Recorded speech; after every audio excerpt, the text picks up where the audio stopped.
Buenos días. Lo primero, agradecer a Nuria Chinchilla que me haya invitado y a vosotras el tiempo que vais a pasar en este aperitivo con San José, que justamente en este día de la Virgen de Guadalupe, pues parece ser que los dos quieren estar juntos.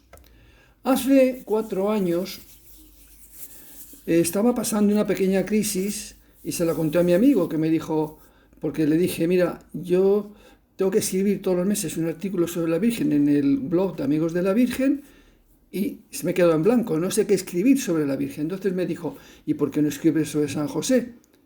Y yo le dije, hombre, sobre San José. Yo estoy escribiendo sobre la Virgen, sobre San José.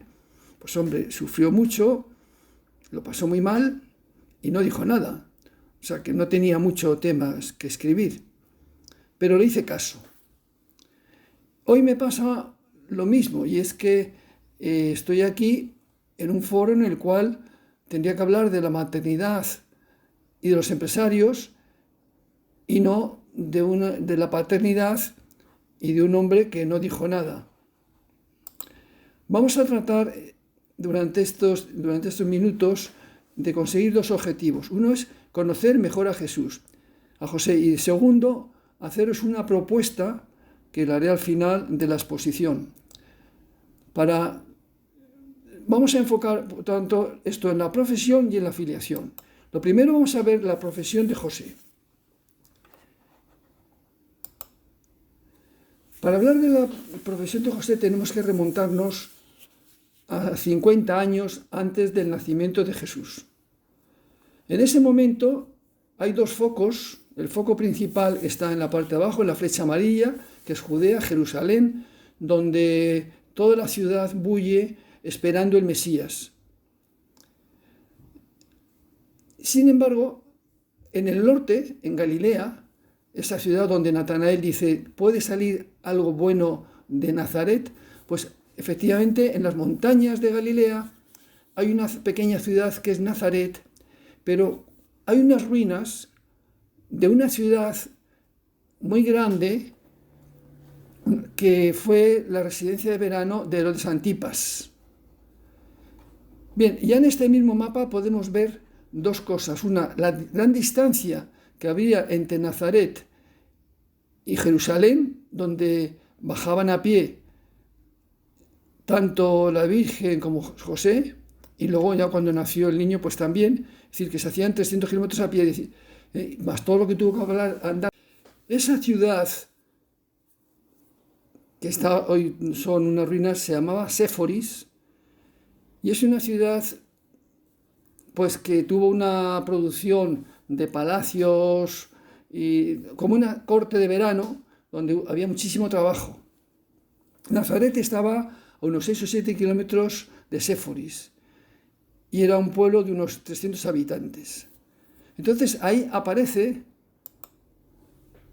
una pregunta muy clara y es, ¿quién construyó una sinagoga en Nazaret? Porque os acordáis que cuando empieza la vida pública de Jesús, dice que entró en la sinagoga, que fue en Nazaret, y además abrió el rollo de Isaías, porque es cuando veis que dijo, hoy os anuncio, pues justamente ese es el rollo de Isaías. ¿Quién podía haber construido en una ciudad tan pequeña una sinagoga, quizás no muy grande, pero sí bastante buena, porque hay ruinas de ella, y sobre todo un rollo que es muy caro?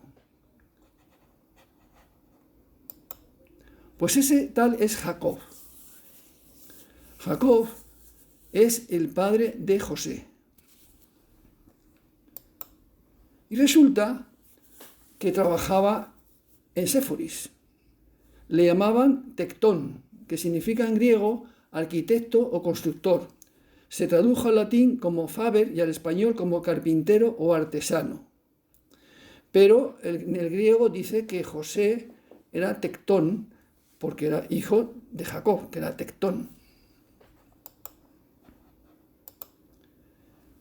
Por lo tanto, este tal Jacob fue quien construyó, porque ganaba mucho dinero, construyó tanto una una sinagoga, como la hizo allí porque era muy piadoso. Claro, entonces Jacob pudo enseñar a José el oficio de tectón y José se lo enseñó a Jesús. O sea, que Jesús y José sobre todo no es un obrero que picaba y que era un inculto, sino que José además enseñó a Jesús a leer y escribir en hebreo. ¿Cómo se lo enseñó? Pues desde luego en Nazaret, con 300 habitantes, no había escuela, porque en aquellos momentos había muy pocas escuelas para los niños y ninguna para las niñas. Entonces le enseñó a Jesús a leer directamente en el río de Isaías, quizás también en algún otro pergamino que tuviesen por ahí de la Torá. Pero sabemos que ese rollo sí que estaba allí, con lo cual Jesús aprendió hebreo y el hebreo se escribía y se leía, mientras que el arameo solamente se hablaba. Arameo hablaban comúnmente, María hablaba en arameo y entre los tres hablaban en arameo, que era lo que la gente hablaba. Pero un lenguaje culto era el hebreo. Y además, José enseñó a Jesús a hablar en griego. ¿Y por qué lo sabemos esto? Porque Jesús habla directamente con Pilato. Pilato difícilmente tendría algún interés en aprender hebreo o arameo. Desde luego ningún interés. Él sabía griego. El griego es un lenguaje culto y por lo tanto los procónsules, todo esto, pues latín y griego, ¿no? Entonces, por eso Jesús habla directamente con Pilato. Y es cuando le dice, pues si tú eres rey, yo soy rey, yo soy el camino, la verdad, la vida. Es decir, que todo eso lo habló en griego directamente con Pilato. Y eso se lo enseñó su padre Jacob. O sea que Jacob era un señor muy rico porque construyó una sinagoga, se gastó el dinero, en vez de montarse un adosado en Séforis, pues hizo una casa humilde en Belén, en Nazaret, perdón, donde estaba pues una comunidad de judíos muy, muy rica.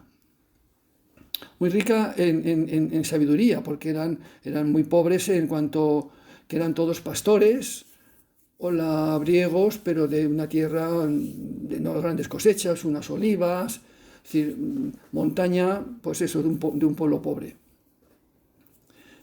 ¿Dónde se enamoran José y María? Pues María y José se enamoran en la sinagoga que había construido Jacob. ¿Por qué? Porque los niños, los varones, entraban a los 12 años en la sinagoga y las mujeres entraban a los 13. O sea, José tendría unos 18 años cuando María entra en la sinagoga. ¿Y dónde se enamoran? Pues se enamoran justamente en la sinagoga, en la sabiduría al contemplar el libro de Isaías. Fijaros la escena que es que María entra en la sinagoga, ve a José, que le conocería le tendría allí nombrado, pero ve que está leyendo el libro de Isaías. ¿Y qué dice el libro de Isaías? El libro de Isaías habla del Emmanuel, de una virgen que dará a luz. Bueno, pues María en ese momento se quedaría, con los ojos clavados en José y pensó exactamente que José no era uno más, sino que era una persona elegida por Dios. Para ella, de pronto, es como la persona en la cual puede confiar porque está pensando en lo mismo que ella y está pensando en la venida del Mesías. Y le está mostrando con la sabiduría de la Biblia, con la sabiduría del libro, pues está enseñando todos los detalles que ella no conoce, porque nadie se los ha explicado. ¿Dónde pasa Jesús sus días hasta manifestarse como Mesías? En Nazaret. O sea que Nazaret es una ciudad olvidada donde se realizan en esos 50 años una serie de circunstancias, un tal Jacob que construye, que no sé qué, que es rico, que es piadoso, y que ahí está José, y José que que encuentra a María. Sin embargo, pues todo el ruido, y esta es una aldea piadosa, y pues allí en Jerusalén pues hay mucho ruido sobre todo lo que está viniendo y todo lo que tiene que venir. Entonces ocurre un tema importante que leemos en San José, que es el de los sueños, que vamos a ver ahora, que tiene que ver también con un señor antiguo que se llamaba José, que le llamaban el soñador. ¿Os acordáis? Este era hijo también de Jacob, como este Jacob que estamos viendo ahora. Eran 12 hermanos, él era el 11º, y le llamaban sus hermanos el soñador. El sueño es un estado donde se pierde la conexión con el mundo exterior, pero no con el interior. Dios puede hablar en sueños. Es decir, cuando estamos en sueños no podemos resolver ecuaciones matemáticas, no podemos resolver quizás un problema económico, porque eso es el pensamiento objetivo. Pero en el sueño el pensamiento objetivo no funciona. Ahí nos dejamos llevar.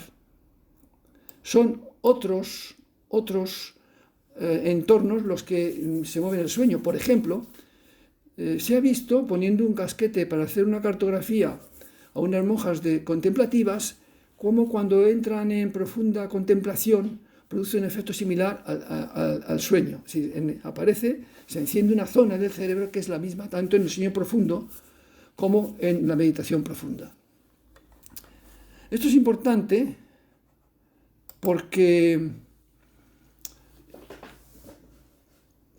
los sueños pueden ser interpretados tanto como que Dios habla en sueños, cosa que es cierta, como también que José podía estar en profunda meditación cuando descubrió una serie de cosas. José, como buen hebreo, utilizó el conocimiento sapiencial, el de la sabiduría, que es conocer con el hábito de sabiduría. No utilizaba nada más que cuando, como Tectón, utilizaba el conocimiento objetivo.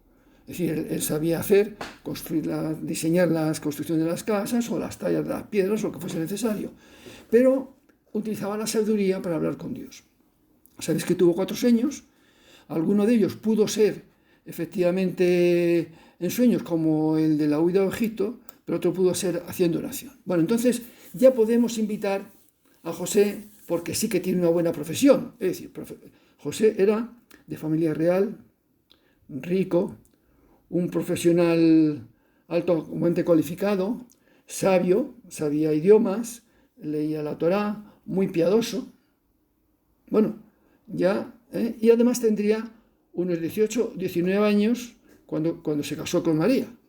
O sea que y además anduvo, como sabéis, esos tantos kilómetros, debía ser una persona fuerte, alta, ¿no? Bueno, entonces vamos a hablar de la filiación. En la filiación, la relación de filiación genera la paternidad y la maternidad.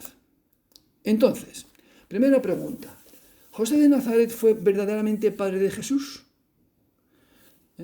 Pongo verdaderamente en cursiva para recalcar vamos a ver si fue verdaderamente padre de Jesús. En la genealogía que nos describe San Mateo, en su capítulo 1, que veis aquí, solamente quiero que miréis lo que está en negrita, ensalzado, porque si no, pues es un poco larga. Todo empieza en Abraham, pero Mateo, que es un judío, que además sí que le podemos haber invitado aquí, porque este sí que manejaba dineros y los manejaba muy bien, este también debe ser bastante rico. Pues pone que Abraham engendró y pone Judá engendró a Tarás y a Zará de Tamar. Bien, luego dices Salmón engendró a Booz de Rahab y Booz engendró a Obed de Ruth. Bueno, estas tres mujeres que pone aquí, Tamar era una mujer que tuvo relaciones incestuosas con su padre. Rahab era una prostituta pública. Y Ruth era una moabita que era extranjera y por tanto no contaba, no era muy bien vista entre los judíos. Su padre David, el gran David, engendró a Salomón, de la que fue mujer de Urías.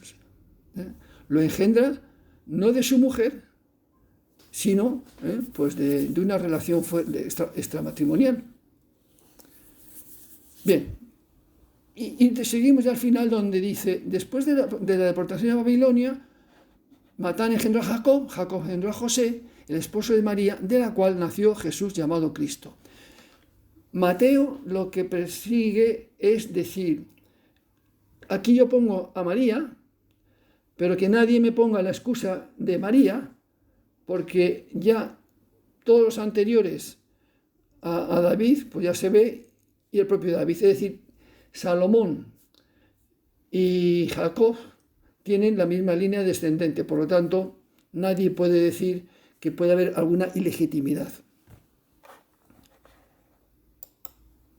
Bien, a San José se le ha llamado padre adoptivo, pero la adopción es del marido y de la mujer que adoptan a un tercero. O sea que María y José habrían adoptado a Jesús, pero por lo tanto ni María ni José serían padres, sino que serían padres adoptivos. Esto evidentemente dejamos a María fuera de que sea madre. Digamos padre legal o tutor. Un tutor es el que tiene poder para firmar alguna serie de actos, mientras que el niño es un infante y no puede tomar decisiones ni puede firmar nada, por lo tanto sería un padre legal, pero no sería padre. Claro, si Jesús no es padre de José no es padre de Jesús, perdón, si José no es padre de Jesús, si José es hijo de David, Jesús no es hijo de David. Sería hijo legal o adoptado de David. Pero si no es hijo de David, no es el Mesías. Tenemos un pequeño problema. Le llaman padre putativo. Aquel putativo es aquel que dicen que se dice que José es hijo de... que Jesús, tal Jesús, ese es hijo de José. Se dice que, parece que, o sea, sí, se cree que. Pues pasa lo mismo. Pues entonces sería que Jesús es hijo putativo de Moisés. Y por lo tanto, pues no sería el Mesías. Y finalmente hizo las veces de padre. Esto sí que sale hasta en el canon de la misa de San José. Hizo las veces de padre. Pues es verdad que hizo las veces de padre. Pero no solamente hizo las veces de padre, porque si no, podía haber hecho las veces, Jesús sería el que hizo las veces de David. Bueno, pues se ve que es un poco complejo. El Mesías tenía que nacer descendiente, y como hemos visto muy claramente, de la línea de David. Bien, surge la pregunta siguiente. ¿La paternidad, la maternidad la fundan los padres? Yo os digo, algunas de vosotras que sois madres, decidisteis el día que ibais a concebir a vuestro hijo o vuestra hija, que iba a ser hijo o hija y que iba a tener los ojos rubios y azules y el cabello rubio y que iba a ser matemática o que iba a ser empresaria. Quizás no supisteis el día que concebisteis a vuestros hijos. Por lo tanto, ¿la paternidad o la maternidad la fundan los padres? Pues hombre, parece ser que no. ¿Y por qué no? Porque la maternidad o la maternidad es un don. Es decir, la filiación, la relación de filiación, el hijo hace al padre o a la madre. O sea, la filiación es una relación tanto para la paternidad como la maternidad, pero es el hijo el que hace padre. Uno es padre cuando tiene un hijo. Y si no tiene hijos, no puede ser padre. O sea que se ve que la filiación pues funda realmente la maternidad. Por lo tanto, la persona humana es radicalmente hijo. No padre, sino hijo. Es un hijo en busca de su réplica, que es el creador. Es decir, nacemos como hijos y podemos crecer como hijos para ser aceptados por el Padre cuando nos muramos. Bien, entonces vamos a ver cuál es la misión de San José. Hemos visto en la anterior genealogía que entre Abraham y Jacob y José pasan unos 1800 años. Y aquí se acaba el Antiguo Testamento. Todo esto, sobre esto, pues todos los levitas y los doctores de la ley, pues este camino lo tenían recorrido, leían todos los libros sapienciales, todo el Pentateuco, todo. Entonces, estos se sabían y tenían todas las genealogías. Pero el último que aparece es José. O sea, que la misión de José parece ser que es como cerrar el Antiguo Testamento. ¿Y la misión de María? Pues la misión de María también parece ser que es comenzar el Nuevo Testamento. O sea, la redención. Sabemos que Jesucristo nos redimió en la cruz. En eso creo que todos estamos de acuerdo. Que se manifestó en Belén, porque es cuando nació y ya era una criatura, ya se manifestó. En la cruz nos redimió, en Belén se manifestó, y en la Anunciación ya estaba Dios, porque ya estaba como embrión. O sea, que ya estaba la persona de Dios en la tierra. Entonces, esto parece ser que se acaba aquí, pero alguna ya me parece que está levantando la mano diciendo que habría algo más. Y es verdad, había algo más. Es la Inmaculada Concepción de María. Si María es concebida sin pecado original, cuando María es concebida de sus padres, pues resulta que ya hay una persona en gracia, llena de gracia. De hecho, así la anuncia el ángel. María llena de gracia.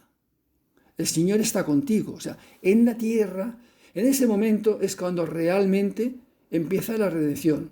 La redención es un acto que comienza con la Inmaculada Concepción de María y acaba con Pentecostés. Es decir, es una intervención del Espíritu Santo directa, porque fue concebida por obra y gracia del Espíritu Santo.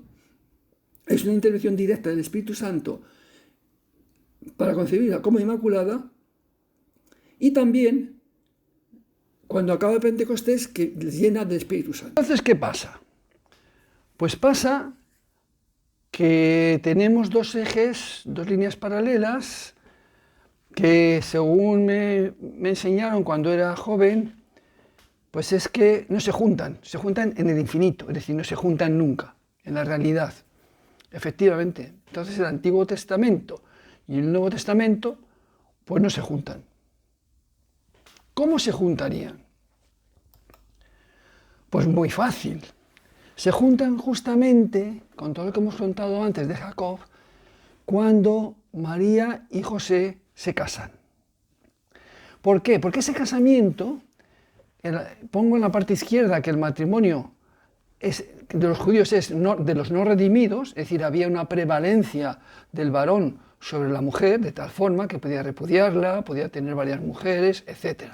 Aunque luego dice, por la dureza de vuestro corazón, dice Jesús, se os dio, pero no fue así al principio.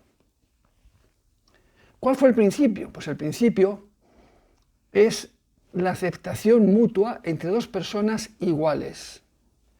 ¿Qué ocurre cuando José, que se enamora locamente, de una forma perdida de María, es la mujer más bella, la más inteligente, cuando está allí en la sinagoga, María responde o hace unas preguntas muy profundas, porque todo lo que está leyendo San José del libro de Isaías lo coge con tal profundidad que las preguntas que le hace a José le dejan, o sea, ve una persona excepcional, que también a él le ve como esta que es virgen, no será la futura madre del Mesías. Él pudo pensar eso, porque era muy versado en las Escrituras. Y entonces, si le pide el matrimonio, María le dice, sí, yo puedo casarme contigo, pero yo soy virgen. Por lo tanto, la ley le decía a José que él pedía y la mujer podía acceder, pero tenía la prevalencia del varón. Y entonces le dice, mira, este es un matrimonio en el cual pues la donación no es el cuerpo, sino que la donación es justamente el celibato. Y José accede. Y por lo tanto, se casan. Hay una aceptación mutua, de igual a igual. Esto es importante. Pasados unos días, o un poco tiempo, no sabemos, pero pasados unos días, el ángel se le aparece a María y la propone ser la madre del Mesías. Ya dice, aquí la esclava del Señor, hágase en mí según tu palabra. Y el ángel se fue. Bueno, María se encuentra que está encinta de lo que le ha dicho el ángel, del Espíritu Santo, y va y se lo cuenta a José. Mira, José, lo que me ha pasado, porque vivían todavía en casas distintas, aunque estaban en Nazaret, las casas actualmente de José y de María en Nazaret están bastante próximas. Y claro, José, ¿qué hace? José lo que piensa es que efectivamente María ha aceptado la maternidad, pero él no tiene nada que ver con esa paternidad. No, él no es el hijo de lo que está en el vientre de María. Pero, como hemos dicho, si quien da la paternidad no es la carne, sino que viene un ángel y le dice, José, no temas en recibir a tu mujer, porque lo que hay en su seno es del Espíritu Santo, y tú le pondrás por nombre Jesús. Por lo tanto, José acepta la maternidad. ¿Y qué ocurre? Que en ese momento José es redimido, porque José nace, digamos, en un entorno, en un receptáculo, que es María, que es inmaculada. Es decir, Jesús no podía tener ningún contacto directo con el pecado. Él es Dios, ¿no? O sea, es incompatible. Y por lo tanto hace a su madre inmaculada. Y a José, cuando le acepta como padre, también lo redime. Y entonces estos dos, María y José, son los que inventan el matrimonio de los redimidos. En las bodas de Caná, Jesús bendice el matrimonio, pero en el matrimonio son el marido y la mujer los que celebran el sacramento. Y aquí el primer sacramento en el tiempo que se celebró es el de María y de José. Aquí está un poco el resumen de cómo fue el matrimonio. Primero que se enamoran como criaturas humanas, es decir, Jesús nace del amor de dos personas. José ofrece su celibato como don a María, que lo acepta, y entonces se casan. Y María acepta ser la madre del Mesías y se lo comunica a su amado José. José, que era justo, lo que acabamos de decir, que ha concedido el Espíritu Santo. Y le confirma que también es parte del misterio. Fijaros qué hubiese pasado si José no hubiese aceptado las condiciones de María. Pero claro, todo esto se hace por el amor de dos personas y por la libertad de dos personas que se aceptan y que aceptan los planes de Dios sin poner ningún obstáculo. No sabían lo que les venía encima. Por lo tanto, el matrimonio es el sacramentum magnum y es el primer sacramento. Yo no sé por qué cuando se dictan los sacramentos le ponen el último, ¿no? El sacramento más grande, pues evidentemente es la Eucaristía. Pero el sacramento que eligió Jesús para nacer fue el matrimonio. Y eligió a su padre y a su madre y no eligió a los más tontos. Cuando se han puesto a San José como un señor viejo, que pasaba por allí, pues no. Eligió para esposo de la que sería su madre, pues a un tipo extraordinario. Y aparte que era su padre. Por lo tanto, el matrimonio es la alianza con el Espíritu Santo entre dos personas como iguales, varón y mujer, para dar vida. Bien, y entonces ahora empieza la propuesta que yo os quería hacer al principio. La propuesta es la siguiente. José tuvo que tomar decisiones trascendentales muy complejas y utilizó para ello, además del conocimiento objetivo, el conocimiento que le permitía trabajar y moverse en los negocios, el conocimiento habitual, que es la sabiduría. Como hemos dicho antes, los sueños son momentos de intimidad. Cuando uno tiene mucha presencia de Dios durante el día, puede seguir en contacto con Dios, pero ya no con el conocimiento, sino con la sabiduría, que es lo mismo, por el día y por la noche. La sabiduría, por ser un hábito, puede trabajar con la razón y con la inteligencia, y puede trabajar también con el sueño. Y Dios habla en sueños. No solamente a José, pero de luego a José fue clarísimo, ¿no? Y aquí se jugó José lo más importante de su vida y de los demás. Es curioso cómo de un sueño, cuando se despierta, no lo pone en cuestión en ningún caso. Los primeros cristianos tienen un sentido del trabajo completamente distinto del que tenían los judíos, los griegos y los romanos. Y es el cuidado del otro. ¿De quién aprenden ese cuidado del otro? Pues evidentemente lo aprendieron de los apóstoles. Y los apóstoles lo aprendieron de Jesús. ¿Y Jesús de quién lo aprendió? Pues de José. ¿Y José? Pues como hemos visto, de Jacob. Los tres eran tectones y lo aprendieron de Jacob, que sepamos. Bien. ¿Y algo más? Pues sí, de María. ¿Por qué María enseñó a José? José era como el confesor de María, y María pues era evidentemente el bálsamo y la sabiduría que José no llegaba, porque la sabiduría de María era más alta que la de José. De Jesús, porque el diálogo entre María y Jesús, claro que María le enseñaría al cuidado de las cosas pequeñas, de lo que parecía que no tenía importancia, de ver las cosas como las ven las mujeres.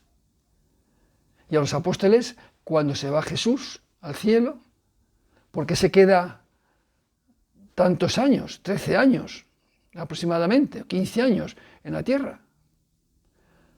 Pues porque María estaba allí. Ya empieza también, cuando empieza a reunir a los primeros discípulos, María estaba allí y les hace no sentirse unos seguidores del Mesías, sino ser una familia, ser un grupo. Tiene una identidad propia. ¿Quién se lo daba eso?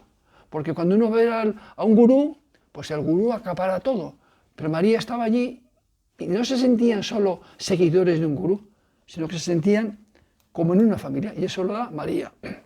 Bien, pues la propuesta es que estamos como estaréis de acuerdo conmigo, empezando una era distinta. La era actual empezó con la escritura. Hay una era primitiva que no hay signos de escritura. La era actual empieza con la escritura, cuando empiezan a hacer signos y símbolos. Y la tercera era, que dicen algunos expertos que está viniendo, pues esa con la escritura digital. Es decir, la inteligencia artificial dominará el conocer objetivante, es el conocer racional. Y esto ya ha comenzado, o sea, no sabemos cómo va a acabar todo esto, ¿no? Y la pregunta es, ¿cómo enfocar esa nueva era? Pues Luis Cardona es un amigo mío, es ingeniero, se dedica a la inteligencia artificial en concreto, y además pues es un gran filósofo. A mí me ha enseñado bastante de Leonardo Polo y es el que me ha animado pues, a hacer un curso superior de Leonardo Polo. Y me ha metido en estos berenjenales. Y dice, si se entiende el hombre como proceso biológico, entonces su futuro digital es un control completo, una cárcel. Es lo que llama el gran hermano.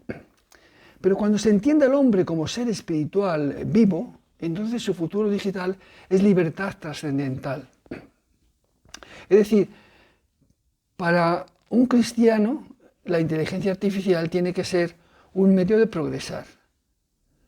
Pero desde luego, para aquel que confíe solamente en las redes sociales, en lo que puede conocer con su razón, en lo que dicen, en su imagen, etc., para esos, la inteligencia artificial están perdidos.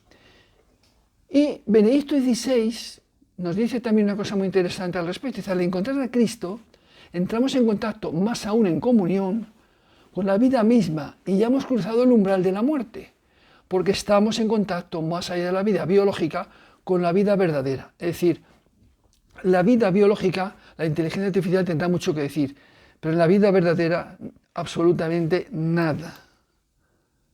Bien, y para acabar, pues os digo lo que realmente me gustaría proponeros, y es que introduzcáis a San José en la economía desde el iWill, porque el conocimiento de sabiduría lo manejáis mucho mejor las mujeres que los varones. Es decir, si yo esto se lo propongo a hombres hechos y derechos, no entienden nada. Y muchos de vuestros colegas aquí en el IES pues tampoco lo entenderán, porque está el raciocinio por encima, y esa segunda parte que hemos hablado de los demás, de pensar de otra forma, eso es propio de las mujeres. Y por tanto podéis empezar a preparar, justamente a redimir la economía y prepararla para la nueva era. Bien, el hábito de sabiduría conoce al Creador como réplica, que es como tenemos que conocerle. Y se conoce por tres cosas: por la libertad personal, con el conocimiento personal y con el amar personal. Esto son los antesenales de Polo, y ahí podréis progresar vosotras por mucho más. Pero ya hemos acabado. Esta frase cierra esta presentación. Y esta frase dice lo que leéis ahí: cambiaría toda mi ciencia y saber teológico por la sabiduría de San José.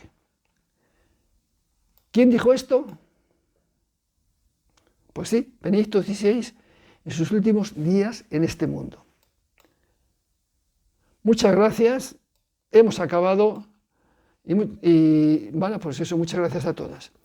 Os pongo al final lo que es, si queréis conseguir el libro a través de la tienda, pues ahí tenéis la tienda, tenéis mi móvil, si queréis hacer alguna consulta, tenéis mi correo, que es aguirre@spainco.com, también me podéis llamar, y en la web Amigos de la Virgen, pues ahí tenéis mucha información acerca de la Virgen y de San José.